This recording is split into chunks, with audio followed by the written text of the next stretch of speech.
नमस्कार मंडळी, साईप्रभा या चॅनलमध्ये आपलं स्वागत आहे। मंडळी, आजच्या व्हिडिओमध्ये पशुपती व्रताचा उपवास कसा केला जातो, नेमकं पशुपती व्रत काय आहे, पशुपतीनाथ व्रताची महिमा काय आहे, पशुपतीनाथ व्रत केल्याने आपल्याला काय फायदा होतो, काय लाभ आपल्याला होतो, अशा सर्व प्रश्नांची माहिती आपण पाहणार आहोत।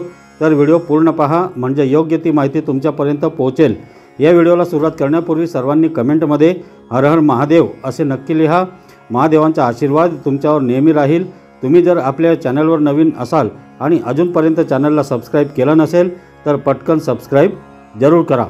तर मंडळी, पशुपतीनाथ व्रताचे अनेक फायदे आहेत। जेव्हा तुम्ही हे व्रत पूर्ण भक्ती आणि श्रद्धेने कराल तेव्हाच तुम्हाला त्याचा महिमा कळेल। या व्रताचे पालन केल्याने तुमच्या सर्व मनोकामना पूर्ण होतील। हे व्रत केल्याने तुमची रखडलेली सर्व कामे सहज पूर्ण होतात।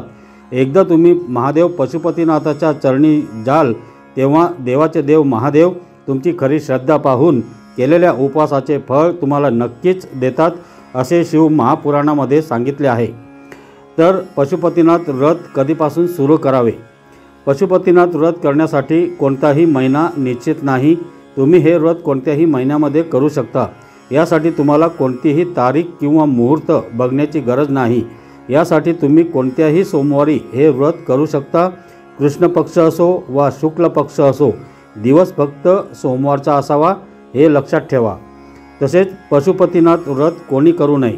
देवांचे देव महादेव हे स्वतः सृष्टीचे पालनहार आहेत। या जगातील सर्व प्राण्यांचे देवदेवतांचे नाथ आहेत, म्हणून त्यांना हे कधीच वाटणार नाही की माझ्या भक्तांना कोणत्याही प्रकारचे कष्ट वाटावे। म्हणून जे लोक वयस्कर आहेत, आजारी आहेत किंवा ज्या महिला गर्भवती आहेत आणि ज्यांना हे व्रत करणे शक्य नाही, त्यांनी जबरदस्तीने हे व्रत करू नये। त्यांनी फक्त महादेवांचे स्मरण केले तरी चालते आणि महादेव त्यांचे सर्व संकट दूर करतात। तसेच पशुपतीनाथ व्रत कोण कोण करू शकतं? पशुपतीनाथ व्रत हे कोणीही केलं तरी चालतं, म्हणजे पुरुष किंवा स्त्री हे दोघेही हे व्रत करू शकतात। पण महिलांना जर मासिक पाळी आली असेल तर ही पूजा घरच्यांनी कोणीही केली तरी चालते। पण हेही शक्य नसेल तर फक्त उपवास केला तरी चालतो। आणि मासिक पाळी असेल तर तो सोमवार त्याच्यात धरायचं नाही आणि पुढचा सोमवार आपण धरू शकतो। तसेच पशुपतीनाथ व्रतासाठी लागणारं साहित्य: पूजेचे ताट, कुंकू, अबीर, गुलाल, अष्टगंध, लाल चंदन, पिवळा चंदन, अक्षदा म्हणजे विना तुकडे पडलेले तांदूळ, तसेच बेलाची पाने, धोत्र्याची फुलं तुमच्याकडे अवेलेबल असतील तर, तसेच तांब्याचा तांब्या, नंतर निरांजन इत्यादी। महादेवांच्या पूजेसाठी जे साहित्य आपल्याकडे उपलब्ध होऊ शकते ते साहित्य आपण घ्यावे। तसेच पशुपतीनाथ व्रताची सकाळची पूजा कशी करावी, त्याचा विधी काय आहे ते आता पाहूया। तर सगळ्यात पहिल्यांदा सोमवारी सकाळी शुभ मुहूर्तामध्ये उठून आंघोळ करून पूजेचे ताट तयार करून घ्यावे। लक्षात ठेवावे की बरेच लोक त्यांच्या इच्छेप्रमाणे धोत्र्याचे फूल ठेवतात। असा कोणताही नियम नाही। जर तुमच्याकडे धोत्र्याचे फूल नसेल तर काही हरकत नाही। आपल्याकडे जे साहित्य असेल त्याच्याने आपण पूजा करू शकतो। पूजेला हेच पाहिजे आणि तेच पाहिजे असे नको, कारण देवांचे देव महादेव भोळे आहेत, भोलेनाथ आहेत। त्यांना या गोष्टींची गरज नाही। त्यांना फक्त ते भक्तांचं प्रेम आणि श्रद्धा बघतात। पूजेचे ताट बनवताना हे लक्षात ठेवा, दोनदा पूजा होईल तेवढे सामान आपल्यासोबत ठेवा, म्हणजे सकाळची आणि संध्याकाळची पूजा त्यात व्हायला पाहिजे। तसेच मंदिरात जाण्यापूर्वी ही गोष्ट लक्षात ठेवा की ज्या मंदिरामध्ये पहिली पूजा करणार आहात त्याच मंदिरात बाकीच्या चारही पूजा कराव्या लागतील। म्हणून अशा मंदिरात जा जिथे तुम्हाला पशुपतीनाथ व्रताची पूजा व्यवस्थित करता येईल। आणि मंदिरात जाऊन पहिल्यांदा देवाच्या पाया पडा आणि मनातल्या मनात उपवासाचा संकल्प करा। सोमवारी खूप सारे भक्त दर्शन करायला येत असतात, त्यामुळे त्यांनी वाहिलेली फुले, बेलाची पाने शिवलिंगावर असतात। त्यामुळे सर्वप्रथम शिवलिंग व्यवस्थित साफ करून घ्या। त्यानंतर पाण्याने शिवलिंगाचा अभिषेक करा। पूजा करताना कोणतीही घाई करू नका, शांततेत पूजा करून घ्या। पूजा करतेवेळी ओम नमः शिवाय किंवा श्री शिवाय नमस्तुभ्यम या मंत्राचा जप करावा व त्यानंतर शिवलिंगाला अबीर, गुलाल, कुंकू, अष्टगंध, लाल चंदन, पिवळं चंदन व्यवस्थित लावून त्यानंतर बेलाची पाने धोत्र्याचे फूल असेल तर धोत्र्याचे फूल किंवा सोबत आणलेली अन्य फुले देवाला वाहून घ्यावी। त्यानंतर अक्षदा शिवलिंगावर टाकावा आणि भोलेनाथांची आरती करावी आणि देवाच्या पाया पडावे। त्यानंतर घरी जाऊन पूजेचे ताट आपल्या देवघरात ठेवावे। आता पाहूया पशुपतीनाथ व्रताची सायंकाळची पूजा कशी करावी। सायंकाळी पूजा करते वेळेस तुम्हाला सर्वप्रथम कणकेचे 6 दिवे बनवून घ्यावे लागतील। त्यानंतर गोड नैवेद्य बनवून सोबत न्यावा लागेल। लक्षात असू द्या, सकाळी ज्या मंदिरात पूजा केली त्याच मंदिरात सायंकाळची पूजा करावी लागते। शिवलिंगाची पूजा केल्यानंतर सोबत आणलेल्या 6 दिव्यांपैकी 5 कणकेचे दिवे शिवलिंगासमोर लावावे व उर्वरित राहिलेला एक दिवा तुमच्यासोबत ठेवावा लागेल। त्यानंतर देवाला आणलेला नैवेद्य किंवा प्रसादाचे 3 हिस्से करून देवासमोर ठेवावे आणि देवाला नमस्कार करावा। मनातील इच्छा देवाला सांगावी व नंतर प्रसादाचे 2 हिस्से देवासमोरच राहू द्यावे आणि एक हिस्सा तुम्हाला सोबत घेऊन जावा लागेल। घराजवळ आल्यानंतर घरात येण्यापूर्वी घराच्या दारात तो आणलेला एक दिवा उजव्या हाताला दिवा लावावा आणि तो दारात ठेवून मगच घरात प्रवेश करावा। उपवास सोडण्यापूर्वी मंदिरातून आणलेला प्रसाद ग्रहण करून घ्यावा। हा प्रसाद इतर कोणालाही देता येणार नाही, तो स्वतः ग्रहण करावा लागेल व त्यानंतर जेवण करून उपवास सोडू शकता।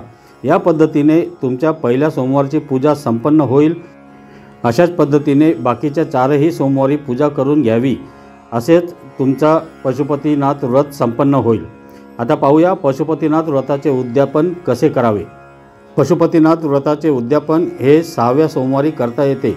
उद्यापन करतेवेळी लक्षात असू द्या, उद्यापन हे सायंकाळी सूर्य मावळण्याच्या 40 मिनिटे अगोदर किंवा सूर्य मावळल्यानंतर 40 मिनिटांनी करू शकता। उद्यापन करते वेळेस आपल्याला 1 नारळ व 11 रुपये किंवा 21 रुपये किंवा 51 रुपये आपल्याला अर्पण करावे लागतात व उद्यापन करते वेळेस 108 तांदूळ किंवा गहू किंवा बेलाची पाने देवाला अर्पण करावे लागतात। पण अर्पण करतेवेळी सगळे एकदाच अर्पण करायचे नाहीत, एक एक करून तुम्ही ते अर्पण करावेत व मनोभावे नमस्कार करून आपली मनोकामना देवांना अवश्य सांगावी। आता पाहूया पशुपतीनाथांची कथा। महापुराण आणि रुद्रपुराणात पशुपतीनाथांची कथा अनेक वेळा वर्णन केलेली आहे। ती अशी, जो भक्त पशुपतीनाथजींची कथा भक्तिभावाने श्रवण करतो त्याची सर्व पापे केवळ श्रवणाने नष्ट होतात। त्यांना अपार आनंद होतो आणि भगवान शिवाची अतिशय ते प्रिय होतात। तर ती कथा अशी आहे, एकदा जेव्हा भगवान शिव चिंकाराचं म्हणजे हरणाचं रूप धारण करून निद्रा आणि ध्यानात मग्न होते, त्याचवेळी राक्षसांनी तिन्ही लोकांमध्ये कहर केला आणि त्यामुळे देवांवर संकट कोसळलं। त्यावेळी देवांना माहीत होते की या राक्षसांची समस्या फक्त भगवान शंकरच सोडवू शकतात आणि त्यांना त्यांच्या ध्यानातून जागृत करण्यासाठी वाराणसीला देवदेवता गेले।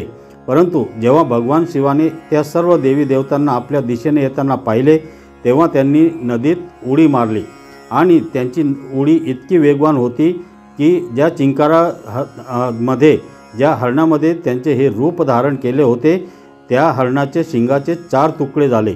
हे पाहून सर्व देवी देवतांनी भगवान शंकराला प्रकट होण्याची प्रार्थना केली।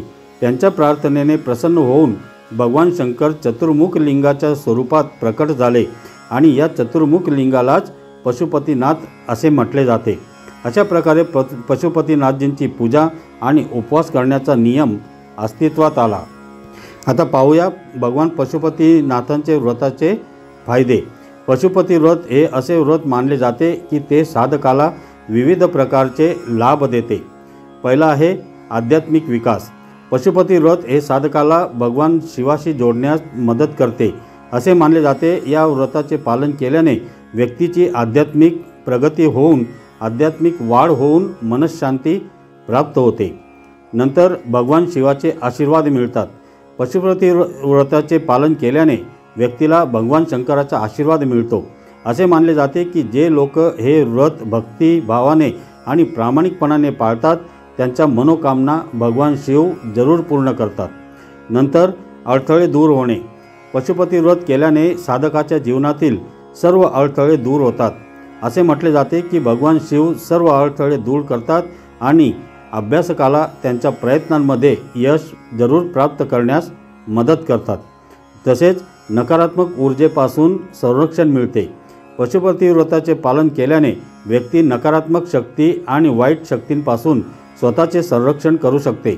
भगवान शिव हे वाईटाचा नाश करणारे मानले जातात आणि त्यांचा आशीर्वाद घेतल्याने व्यक्तीचे नुकसान होण्यापासून संरक्षण होते, तसेच आरोग्य लाभ मिळतो। पशुपती व्रत पाळल्याने साधकाला आरोग्य लाभ होऊ शकतो। असे मानले जाते की भगवान शिव हे उपचार देणारे देव म्हणून ओळखले जातात आणि या व्रताचे पालन केल्याने एखाद्याला चांगल्या आरोग्यासाठी त्यांचे आशीर्वाद मिळू शकतात। एकूणच काय तर पशुपती व्रत हा एक शक्तिशाली विधी आहे जो साधकांना आध्यात्मिक वाढ, आशीर्वाद, अडथळे दूर करतो, सुरक्षिततेसह विविध फायदे मिळवून देतो आणि चांगले आरोग्य, सुख, समृद्धी मिळवून देतो। आता पाहूया पशुपती व्रत दरम्यान काय करू नये। तर पशुपती व्रताच्या मार्गदर्शक तत्वांचे पालन करण्यासाठी व्यक्तींनी खालील गोष्टी टाळल्या पाहिजेत। त्या गोष्टी अशा आहेत: पशुपतीनाथ व्रत करणाऱ्यांनी कुठल्याही प्रकारचा मांसाहार करू नये, जसे की अंडी, मांस, मटण, मच्छी, कुठल्याही प्रकारचा मांसाहार त्यांनी करू नये। तसेच हे व्रत करणाऱ्यांनी कुठल्याही प्रकारचा नशा करू नये। तसेच हे व्रत करणाऱ्यांनी खोटं बोलू नये, कोणाचाही अपमान करू नये, कोणाचीही फसवणूक करू नये, चोरी करू नये। तसेच हे व्रत करणाऱ्यांनी ब्रह्मचर्याचे पालन करणे अति आवश्यक असते। तर मंडळी, तुम्हाला आजचा व्हिडिओ कसा वाटला मला कमेंट करून नक्की सांगा। हा व्हिडिओ तुम्हाला आवडला असेल आणि अजून कोणाला तरी उपयोगी येईल असं वाटत असेल तर या व्हिडिओला जास्तीत जास्त शेअर करा, त्यांनासुद्धा माहिती होऊ द्या आणि त्यांनासुद्धा पूर्णपणे फायदा घेऊ द्या। मी तुम्हाला परत भेटतो अशाच एका नवीन व्हिडिओमध्ये। तोपर्यंत सर्वांनी आपापली काळजी घ्या। असे छान छान माहितीपूर्ण व्हिडिओ पाहण्यासाठी साई प्रभा या चॅनलला आजच सबस्क्राईब जरूर करा। धन्यवाद।